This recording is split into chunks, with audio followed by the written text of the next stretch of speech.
Hola a todos, bienvenidos de nuevo a Buy the Deal Podcast, tu podcast de inversión semanal. Como sabéis, yo soy Martí Alonso y no, en esta ocasión no tenemos a Albert con nosotros. En esta ocasión vamos a hacer la segunda parte de la saga que inició Albert, porque tal y como comentó en el último vídeo, pues hemos dividido un episodio en dos por la imposibilidad de juntarnos y cuadrar horarios para grabar. En el primer episodio, Albert hablaba sobre el petróleo y cómo tendrá el impacto a nivel global el conflicto que estamos viendo en Israel, y yo en la segunda parte pues voy a hablaros sobre la economía de Israel, en qué consiste el país, de su idiosincrasia, etcétera, etcétera, y vamos a ver una tesis de inversión en Israel. Recordar que si queréis ver las tesis más detalladas de todo el mercado hispanohablante, pues en análisisdeinversión.com las podéis encontrar. Y también si queréis hacer vuestro seguimiento de portfolio de manera correcta, pues lo podéis hacer de manera gratuita en portfoliodeinversión.com. Y además también ahí os enviamos una newsletter todas las semanas.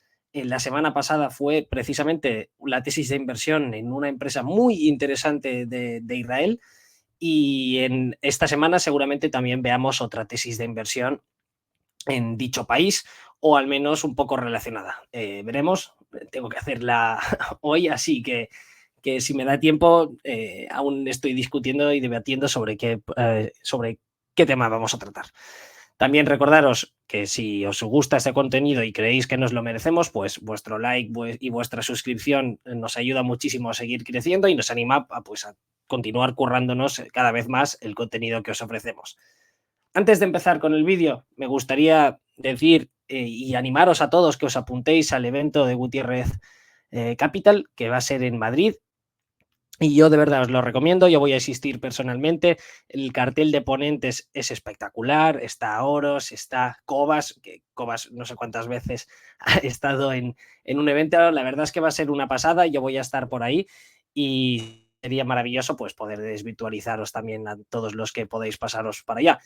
Y además también se sortea entre todos los asistentes pues un viaje a Omaha, que a saber cuántos más se van a poder hacer, porque no sabemos cuánto va a durar el abuelo, pero oye, yo aprovecharía, de verdad, si podéis, pues asistid al evento, porque la verdad va a ser muy, muy interesante, y podéis encontrar toda la información en Twitter poniendo @Gutiérrez Capital, y ahí ya tenéis toda la Gutiérrez Cap /, perdón, y ahí ya tenéis toda la información. También miraremos de dejar el link por aquí en la descripción para que tengáis más información. Y dicho esto, vamos a tratar el tema del programa de hoy, y es básicamente cómo invertir durante el conflicto en Israel en empresas de Israel, como no. Para eso vamos a hacer un breve recap, pero el breve recap va a ser muy breve, porque estuve estudiando todo lo que está pasando, de dónde viene la historia, etcétera, etcétera, y la verdad es que es complicadísimo, yo me pierdo, así que si queréis información de alguien que sabe, pues seguid el trabajo de Leisha Muros, que la verdad es que es absolutamente espectacular, es de una calidad inmejorable, y él lo va a hacer muchísimo mejor de lo que yo ni en 100 vidas pues sería capaz de hacer. Así que de verdad, seguid el trabajo de Aleix, es tremendamente bueno y además tengo la gran suerte de poder llamarle amigo.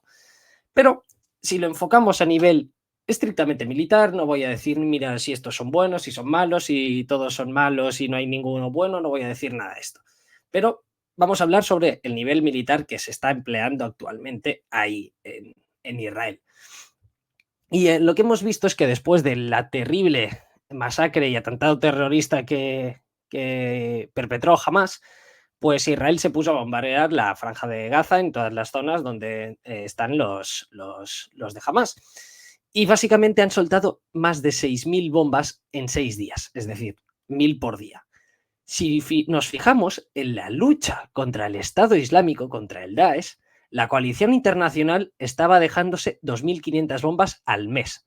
Y aquí nos estamos soltando 1.000 al día. O sea, está siendo de una auténtica intensidad y es salvaje. O sea, ya podéis ver el propio tuit de la Fuerza Aérea de Israel, cómo están dejando la zona, que va a ser todo runas. Y claro, es que es lógico, porque si quieren ahí entrar vía terrestre, pues aquello es una ratonera, está todo lleno de túneles, lleno de trampas, con lo cual la Fuerza Aérea va a tener que ablandar esto muchísimo más, en mi opinión. Así que va a ser algo que yo creo que va a ser muy costoso a nivel humano, a nivel económico y todo lo que se pueda contar. Y además, tal y como dijo la misma Air Force de Israel, pues que van a continuar bombardeando todo lo que haga falta y que no hay problemas para continuar haciendo lo mismo. Además, también tenemos a los de Hezbollah, en que se están animando también a entrar en el conflicto, al igual que Irán, que de hecho ya ha estado moviendo la Guardia Revolucionaria hacia las fronteras con Israel, con lo cual, ojo, que ojalá quede nada, pero que la cosa podría liarse muchísimo. Y si ya se está liando porque ya está siendo de una intensidad elevada, si además entran otras naciones en juego, otras facciones, eso es caldo de cultivo. Se podría liar una fuerte. Pero bueno, antes de entrar en posibles desgracias que esperemos que no ocurran, vamos a hablar sobre Israel como Estado. Y es que la verdad, a mí me encanta, hacen las cosas muy bien a nivel económico, me parece fascinante. Y bueno, los números hablan solos. El PIB per cápita es de casi $55.000, con una tasa de desempleo del 3% y una deuda sobre el PIB del 60-67%. Ahora esa está más en el 60%. Lo cual, eso podría ser la envidia de cualquier país. Además, el déficit está relativamente controlado, si no recuerdo mal, que no es la barbaridad que podemos encontrar en otros países. Si no recuerdo mal. Se espera que el PIB continúe creciendo al 3% en los próximos 5 años y vemos que en el pasado pues, ha venido de crecer al 5%. Y lo que es interesantísimo de hacer es ver el PIB per cápita de Israel en comparación a sus vecinos, porque tenemos el de Qatar, que es una población enana, que no llega ni a los 2,7 millones de habitantes. Tenemos a Emiratos Árabes Unidos, a Arabia Saudí, que estos son, y juntamente con Israel, los ricos de la zona. Y ya después tenemos el Líbano, Jordania, Egipto, Irán, Turquía, todos estos países pues tendrían un PIB per cápita muy, muy, muy, muy bajos. Y lo más interesante de todo es que Israel, si bien sí que se han encontrado ahí reservas de gas, pues que van a ser muy interesantes, pero Israel no es una potencia debido a sus recursos naturales. Qatar son muy poca gente y tienen un montón de gas, con lo cual es normal que el PIB per cápita termine siendo muy, muy elevado. Pero aquí estamos hablando que Israel no tiene tampoco una industria gasista lo suficientemente fuerte como para tener el crecimiento que tiene y que de hecho el PIB per cápita es mayor que el de países como Alemania, Francia, Reino Unido. Es decir, su comparable más próximo sería en Canadá. Y yo estuve hace nada ahí y flipas con la riqueza que se mueve. O sea, estamos hablando de una señora potencia económica. Y lo más interesante de todo y lo que le hace ser un país tan especial y que tiene ese nivel de riqueza es la inversión que ha estado haciendo en tecnología y en tecnología punta, en la tecnología de alta calidad.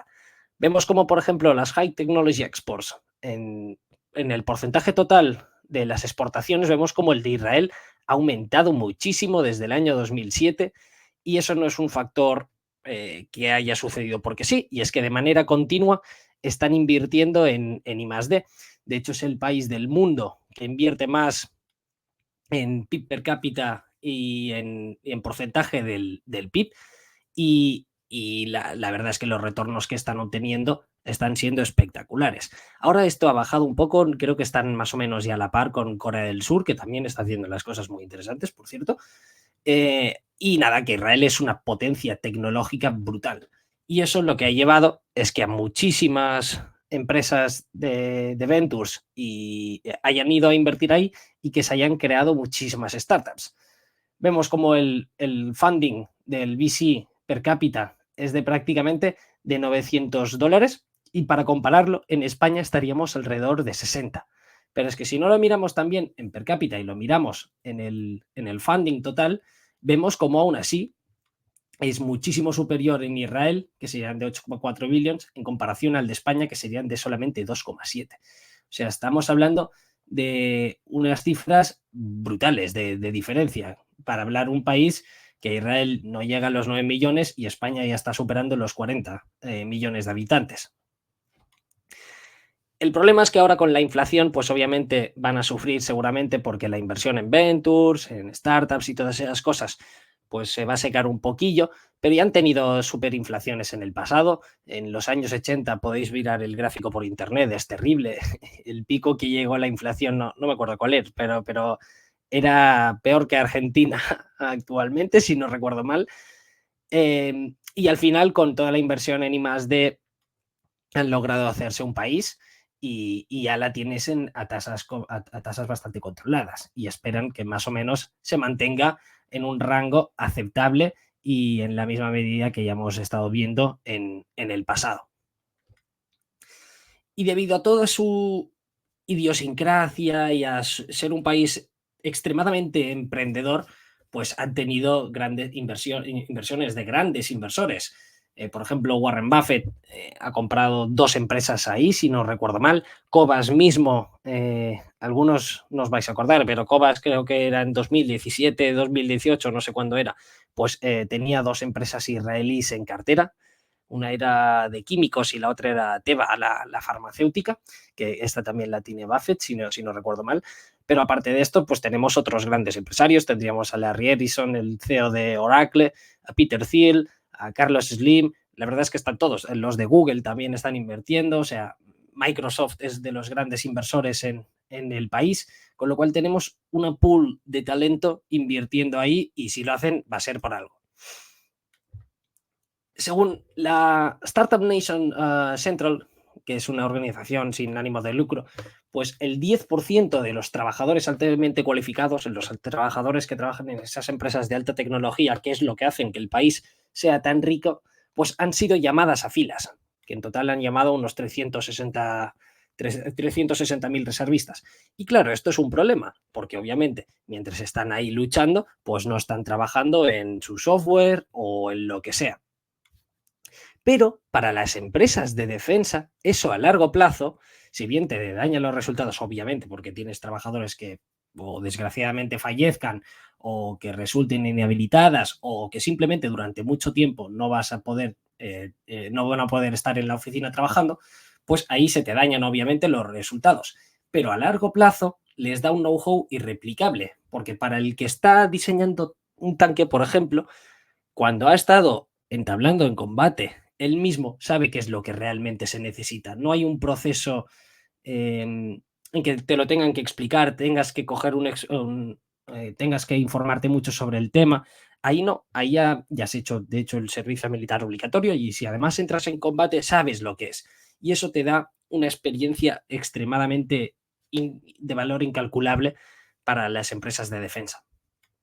Y además estamos hablando que el ejército de Israel es de los más poderosos a nivel mundial, pese a ser un país tan pequeño. De hecho, tiene armamento nuclear, pero para que nos hagamos una idea, más o menos de personal activo, tiene unos 170.000 personas de personal, lo que ya es más que todo el ejército británico.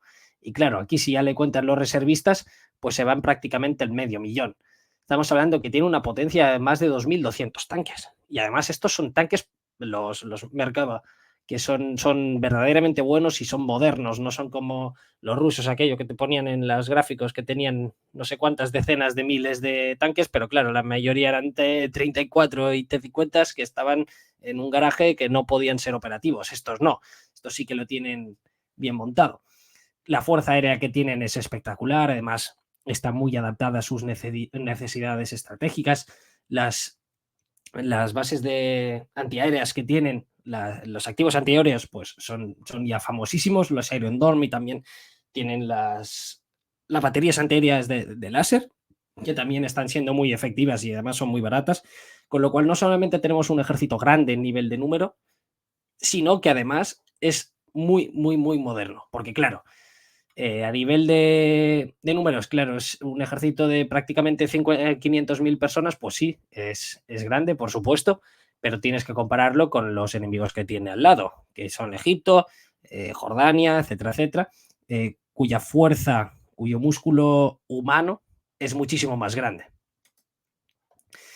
Y debido a que está rodeada de enemigos y que todos tienen una población muchísimo mayor, pues Israel ha tenido que compensar esa desventaja básicamente destacándose a nivel tecnológico. Y esa es la idiosincrasia que se ha creado en el país y el por qué realmente son tan eficientes en prácticamente todo lo relacionado en tecnología, en mejora, en creación, en prueba y error, etcétera, etcétera. Y para que nos hagamos una idea, en 2020 se invirtieron 11,5 billones en empresas de alta tecnología en Israel. Contando toda Europa, se invirtieron 45,5 billones.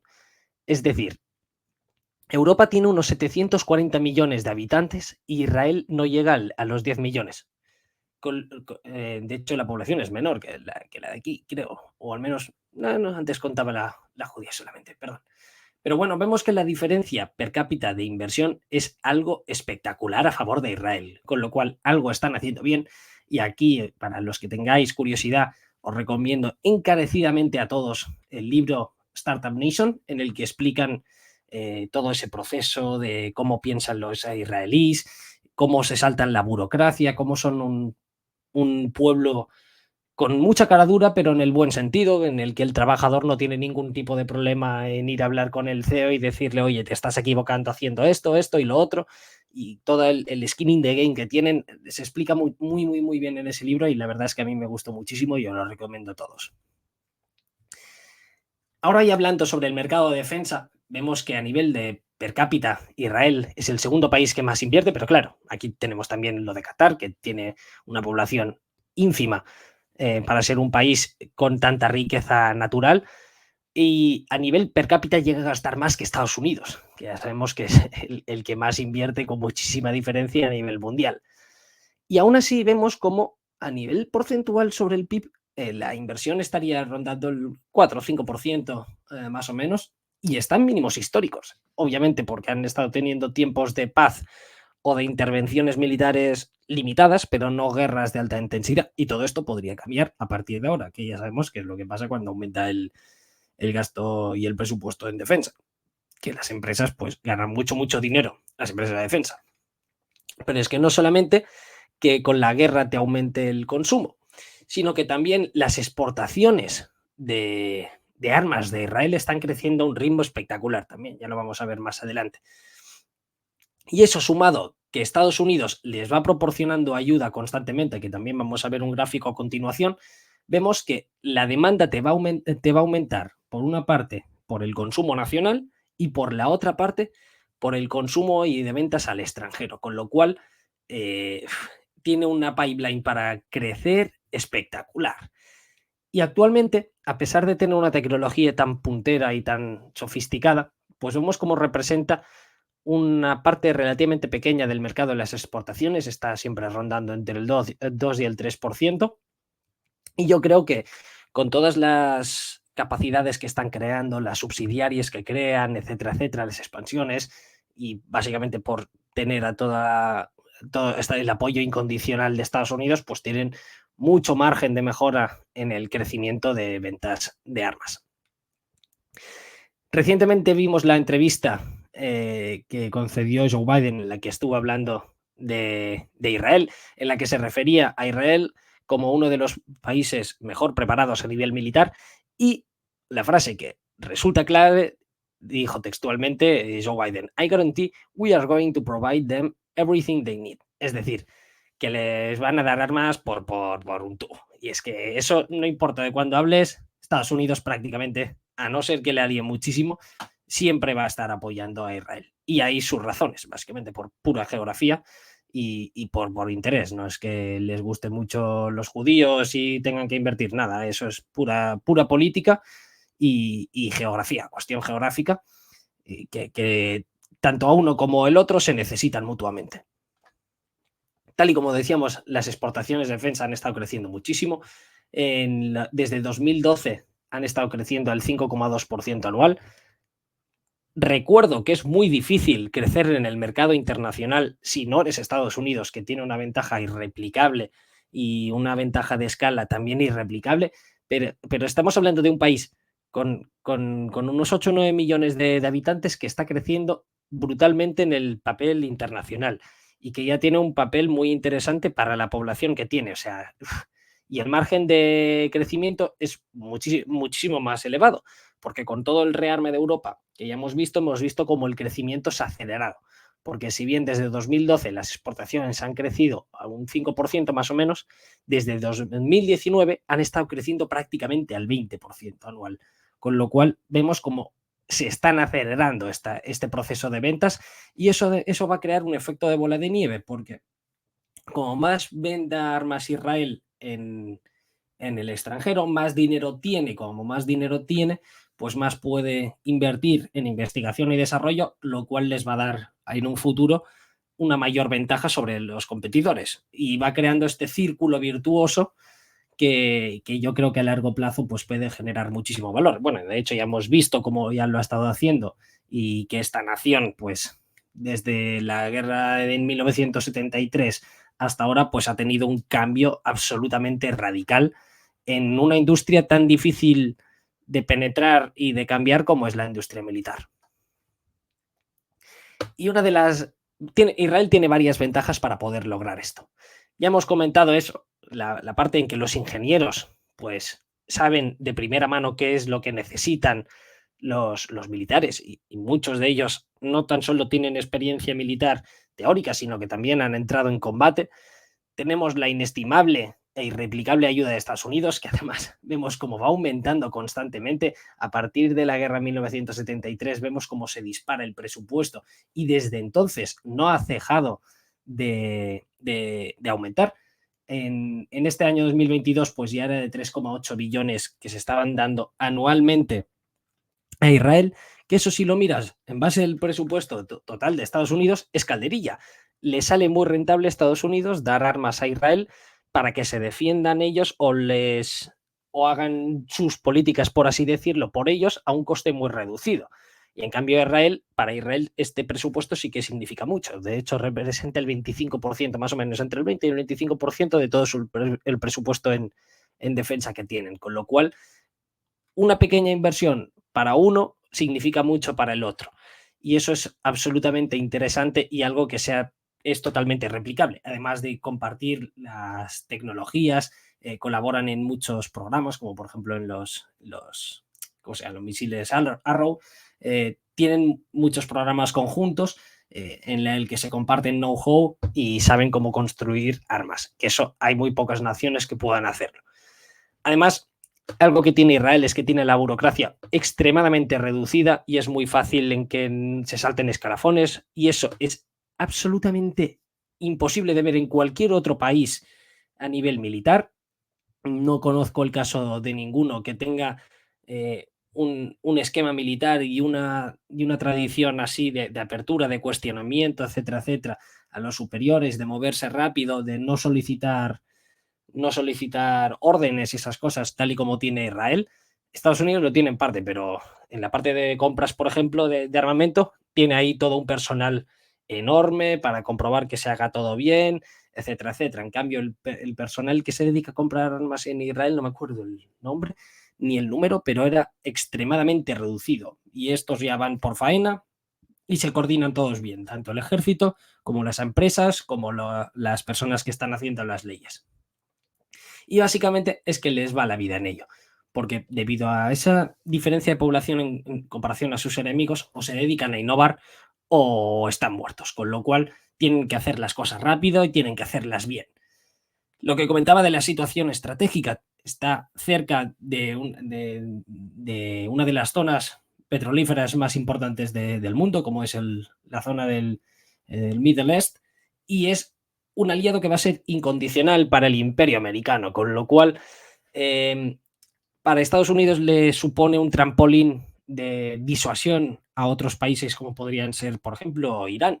Si algún día Estados Unidos quiere invadir Irán, pues seguro que lo haría a través de Israel y le facilitaría muchísimo la logística, con lo cual a Estados Unidos siempre va a serle interesante pues dar esa pequeña inversión a Israel con tal que continúe ahí. Y además, si las guerras son cortas, el país es capaz de ganar dinero. Por ejemplo, en la guerra de 2006 contra el Líbano, que fue muy cortita, duró solamente un mes, eso no es la norma, y fue muy barata a nivel económico, costó solamente 1,6 billones de dólares americanos. Y simplemente con las lecciones aprendidas de esa guerra y las ventas de armas posteriores que han conseguido al demostrarse cierto equipo que funcionaba, pues yo estoy seguro que lo han compensado, y lo pongo entre comillas por hablar solamente a nivel económico y militar, porque obviamente en las vidas humanas eso ya no lo vas a poder compensar nunca. Lo que pasa es que si esta vez tenemos una guerra, pues va a tener un impacto también en el crecimiento mundial. De hecho, se estima en que el crecimiento pasaría de ser superior al 3% a menos del 2%. Más o menos se reduciría un punto básico el PIB. Y el petróleo, pues podría aumentar desde los $4 el barril hasta los $64 por el barril, dependiendo de la intensidad que encontremos en si se entra en guerra con Irán, o si es guerra con Libia, o solamente es con Gaza. Vamos a ver, aquí os remito al anterior programa en el que Albert os detallaba qué es lo que podíamos ver y esperar en el petróleo y cosas parecidas debido a esta guerra, así que miradlo, que os va a resultar de vuestro interés. Lo que sí podría pasar es que si se pierden las guerras o son guerras de altísima intensidad, pues el PIB de un país se destroza. Y lo podemos ver en el caso de Ucrania, como prácticamente en un mes el PIB te caía prácticamente el 40% y después se mantenía varios meses cayendo un 30%. O sea, las consecuencias económicas son devastadoras.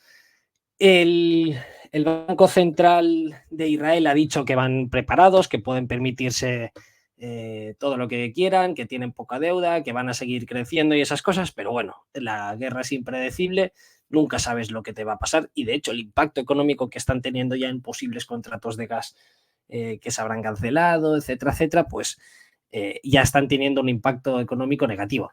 Lo más probable es que en el caso de Israel, pues no veamos estas cifras que sean tan dramáticas, pero sí que podríamos ver ligeras caídas o incluso ligeras subidas del crecimiento del PIB. Y ahora ya sí vamos a hablar del Bit Systems, que es la empresa que vamos a tratar hoy.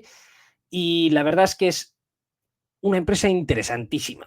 Es complicada, al final se especializa en electrónica y es muy difícil para los que estamos fuera del sector pues conocer qué partes son más buenas, qué no, pero la verdad, por lo que me he estado informando, me ha parecido un auténtico impresón. Por ejemplo, colaboran con la parte de hacer los visores para los cascos de los F-35. A nivel de electrónica, es que me parecen muy buenos. Tienen sistema de antidrones muy buenos. Y no solamente hacen toda esta parte, sino que también se dedican a fabricar, por ejemplo, proyectiles de artillería, que ya hablamos también en un programa anterior, la escasez que hay en los proyectiles de artillería. Hace de todo, sistemas, drones, las ópticas que tiene también me han parecido muy buenas, munición de precisión, de todo. Yo de vosotros entraría en su página web y lo miraría. Lo que sí es que además es que es todo una zona de nicho, es decir, te están fabricando sistemas, pero te fabrican sistemas muy concretos para ciertas capacidades muy concretas, con lo cual se especializan en pequeños nichos y lo van expandiendo a través de adquisiciones. Pero ellos, la verdad es que son una empresa de nicho y tiene una pipeline de crecimiento brutal. Israel solamente representa el 20%, casi el 20% de las ventas, y donde ahora están vendiendo muchísimo es en Europa, que representa la mayor parte de las ventas con un 27% del total, y que seguramente va a continuar siendo así debido al rearme que se están haciendo. Mucha parte de la electrónica, pues ya tienes empresas como por ejemplo Leonardo o Thales que ya están desarrollando productos, pero se están popularizando mucho los productos israelíes a través de ver cómo están funcionando también. Estados Unidos representa una parte relativamente pequeña de las ventas, representa el 26% del total, y cuando trabajas con el Department of Defense, cualquier contratillo que para ellos pueda ser pequeñas, pues para una empresa relativamente pequeña como puede ser el Bit Systems, cuyas ventas no superan los 5,5 billion, pues un contrato te puede cambiar completamente la tesitura de la empresa y te puede hacer un boom brutal a las ventas. Además, con los acuerdos Abrams en las que los saudíes ya se han retirado, pero seguimos teniendo a Emiratos Árabes Unidos, a Marruecos, a Bahrein, cuyo presupuesto en defensa en total superan los 33 billones, y que de hecho ya representan el 24% de todas las exportaciones de defensa israelíes y que están creciendo a un buen ritmo. Además, esos países pues les interesa mucho también la ventaja tecnológica de la que dispone Israel a Marruecos, porque sus enemigos son España, que forma parte de la OTAN y más les vale ponerse las pilas en ese sentido, y Argelia, que también necesitan la ventaja tecnológica. Después tendríamos Emiratos Árabes Unidos, que también es un país pequeño con mucha riqueza y que por lo tanto su única baza para aplicar en la defensa es la mejor tecnología que puedas encontrar. India representa el país que más exporta Israel, y Azerbaiyán sería el segundo comprador más histórico más importante. Si bien el primero va a mantenerse bastante estable, yo creo que incluso crecer, Azerbaiyán, pues después de la guerra que hemos visto con Armenia y que parece que ya ha logrado sus objetivos estratégicos, digo parece porque a saber, pero debería ser un comprador que, si bien a nivel histórico ha tenido cierta importancia, que se vaya reduciendo con el tiempo, pero que sería más que de sobras compensado con el aumento del presupuesto de defensa europeo. Aquí lo tenemos, en 2022 fue de 334 billones y es que en 2023 se espera que sea de 361. Pero es que en 2030, con el aumento de la inversión en relación al porcentaje sobre el PIB, pues ya debería ser de 440 billones. Solamente que acapare una pequeña parte de ese crecimiento para una empresa pequeña como es Elbit Systems, pues ya supondría un auténtico game changer.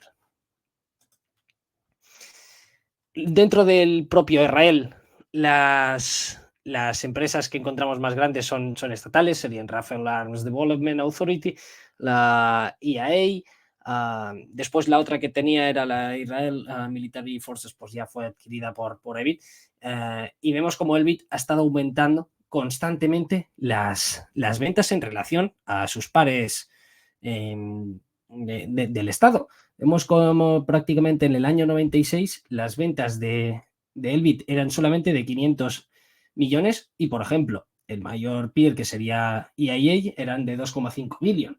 Y actualmente, de hecho, ya ha superado Elbit a las empresas estatales y ahora las ventas que tiene Elbit pues son de 5,5 billones y superan a todas las demás, con lo cual el crecimiento que hemos tenido ha sido espectacular. Y no solamente eso, sino que hemos crecido más, pero es que también hemos generado más beneficio, con lo cual es espectacular. ¿Y el por qué? Pues básicamente por centrarse en pequeños nichos. Las otras hacen ya colaboraciones ya de programas más globales, en que son más commodities, pero Elbit se focaliza en pequeños nichos de electrónica y gasta muchísimo más en investigación y desarrollo, así como en marketing. Y eso a largo plazo ha demostrado ser una fórmula totalmente ganadora. Esto ya, disculpad que esta diapositiva tendría que estar antes, pero nada, para recapitular, aquí vemos cómo las importaciones en India pues están siendo absolutamente interesantes para Israel, como Azerbaiyán es un player que ya difícilmente va a volver a estar los próximos 10 años. Pero que con el crecimiento de Europa, que hemos visto como ya empiezan a generar los primeros grandes contratos y a ver un poco de tracción, pues debería ser más que de sobra compensado. Además que desde 2018 a 2022 solamente tenemos a Reino Unido y Alemania como grandes compradores de Israel. Uno de los problemas que encontramos en Elbit Systems es que de manera consistente pues sus márgenes son un poco menores, y eso no tiene sentido si lo aplicamos, si lo vemos en parte por decir, mira, estás generando un producto premium porque tienes un margen más o menos peor. Y la cosa está en la diferencia de inversión en I+D. Para traducirlo en números puros, vemos, por ejemplo, que Lockheed Martin invierte un 2,5% de las ventas, General Dynamics un 1,2%, Raytheon un 4%, Northrop Grumman un 3,28%, Honeywell un 4,17%, L3 Harris invierte un 3,5% y de media los peers americanos estarían invirtiendo alrededor del 3% de las ventas en investigación y desarrollo. La cosa está en que Elbit Systems está invirtiendo el 8% de las ventas, con lo cual es una diferencia absolutamente brutal. Y precisamente por eso va a quedar como oculto. Además, es típico que solo tiene su propio apartado separado, pero en los estados financieros consolidados no te salen. Así que, porque ya se considera que tú tienes que invertir en investigación y desarrollo, pues para poder continuar siendo competitivo. Pero esto realmente debe verse como una inversión, que no debería pasar a través del income statement, sino a través del cash flow statement. Pero bueno, vamos a tener que, por lo que hemos comentado, que Israel necesita innovar, pues Elbit Systems siempre va a tener ese mayor presupuesto. Y eso, si bien va a mermar los resultados ópticos y va a parecer que está más cara que sus peers, a largo plazo genera una tendencia muy positiva que ya hemos visto este año, a lo largo de los años, como Israel pasa de ser un país de la nada a ser una de las grandes potencias tecnológicas militares a nivel mundial. Y por supuesto, para eso tienen que pasar años.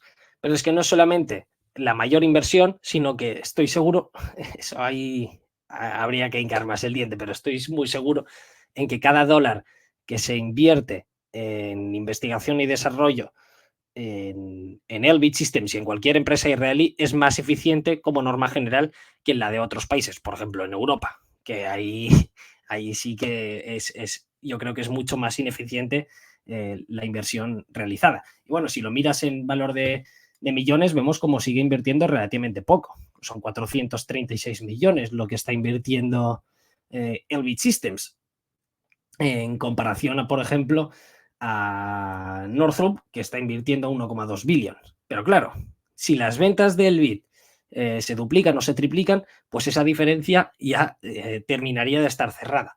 Y yo creo que, sinceramente, es cuestión de tiempo que las ventas de Elbit se dupliquen. ¿Cuándo lo va a ser? Pues no lo sé. Pero yo lo veo relativamente fácil que lo logren, y más con el historial de adquisiciones que han tenido. Vemos que además han estado adquiriendo mucho y han sido, pues eso, adquisiciones de nicho en las que el tiempo ha demostrado que sean muy acertadas, y cómo va ganando cuota de mercado constantemente y va creando sinergias también entre los distintos grupos de la empresa. Y además en Israel hay como aproximadamente 150 empresas de defensa, y al contrario que, por ejemplo, otras empresas que no sean del país, pues Elbit Systems sí que conoce el idioma, sabe exactamente cuáles son las buenas, conoce mejores los programas del Ministry of Defense, etcétera, etcétera, etcétera. Y otra cosa final que me parece digna de mención es que Elbit Systems también puede producir un equipo que a nivel de calidad-precio pues parezca demasiado caro para una empresa cuyo músculo humano sea superior. Pero para Israel básicamente da igual el dinero. Lo que importa es que sea bueno, es que sea mucho mejor que el del enemigo, pues para poder ganar guerras y así poder continuar sobreviviendo como Estado. De hecho, la importancia que le dan al factor humano en la mayoría de tanques, pues se pone el motor detrás. En los tanques israelíes el motor está delante porque prefieren que se destruya un tanque, que los tanques israelíes creo que cuestan aproximadamente 6 millones la unidad, a que tengan una sola baja. Por eso son porque son muy importantes. Ahí el capital humano es lo más escaso, más que el dinero.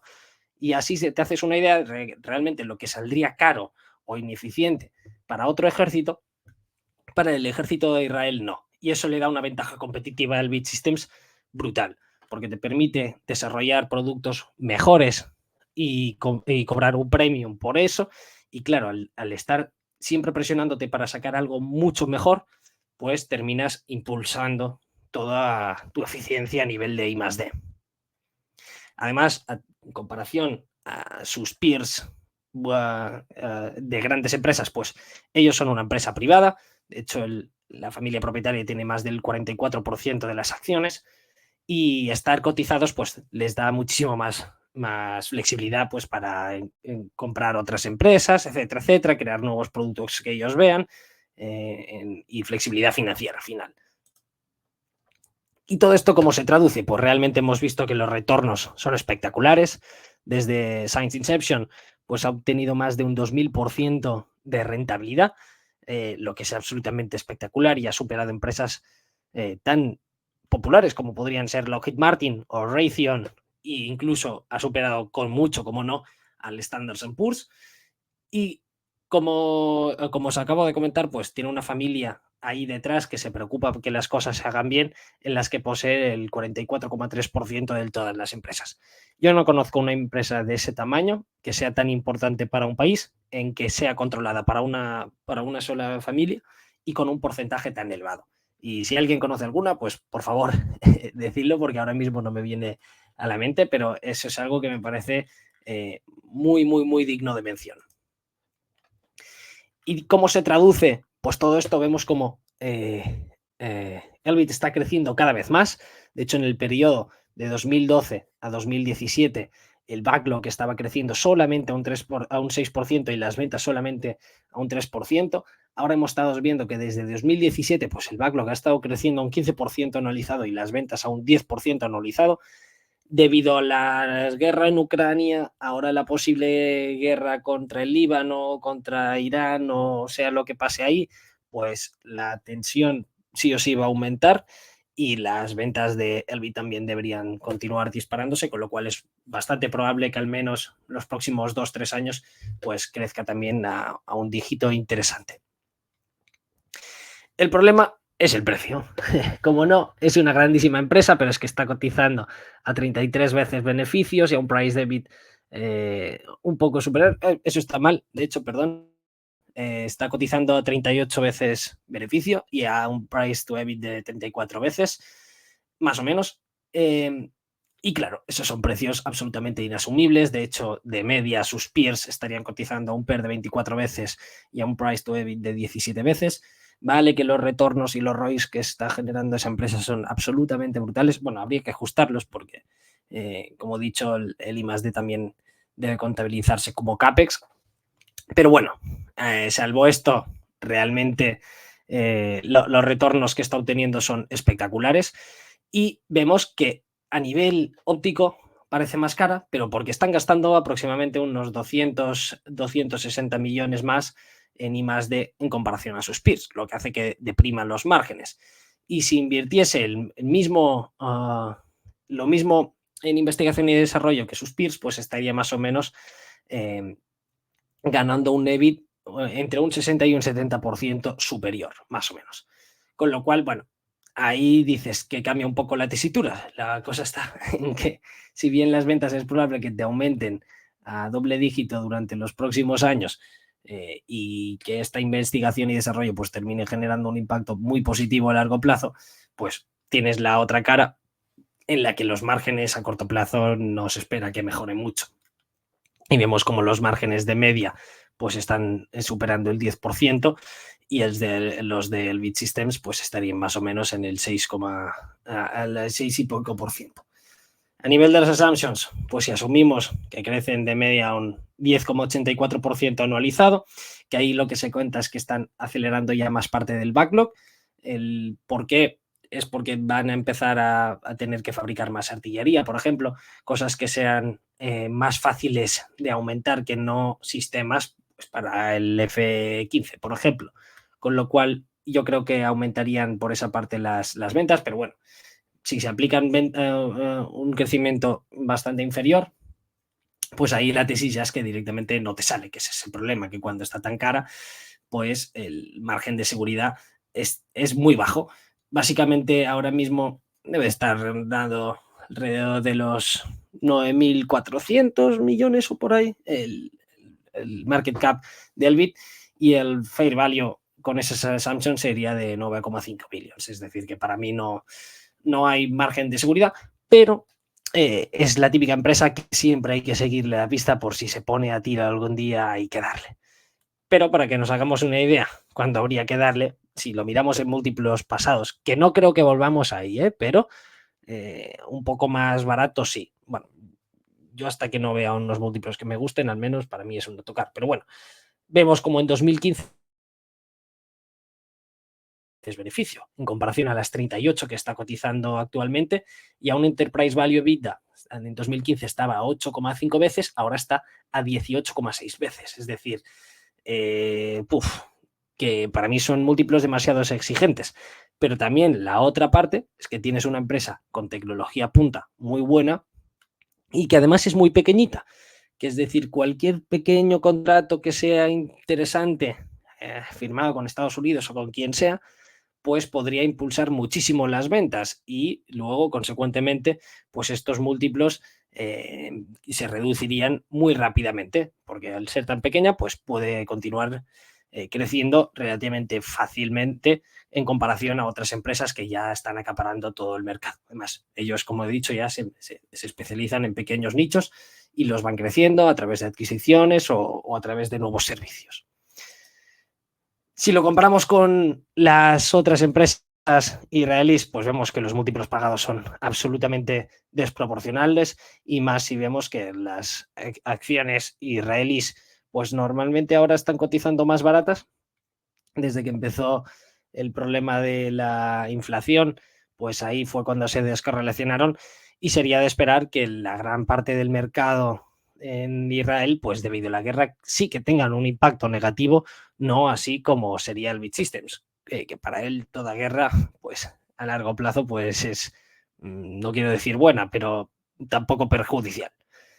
Y bueno, hasta aquí ha sido la tesis de hoy. Espero que te haya gustado. Si crees que nos lo hemos merecido, pues agradece muchísimo tu like y tu suscripción.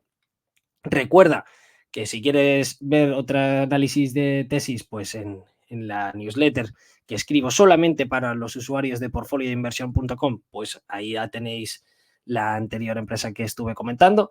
Y también que si queréis tesis ya más serias, largas y extensas, pues consideréis suscribiros en analisisdeinversión.com. Y nada, hasta aquí ha sido todo este episodio y nos vemos en la próxima. Chao, chao.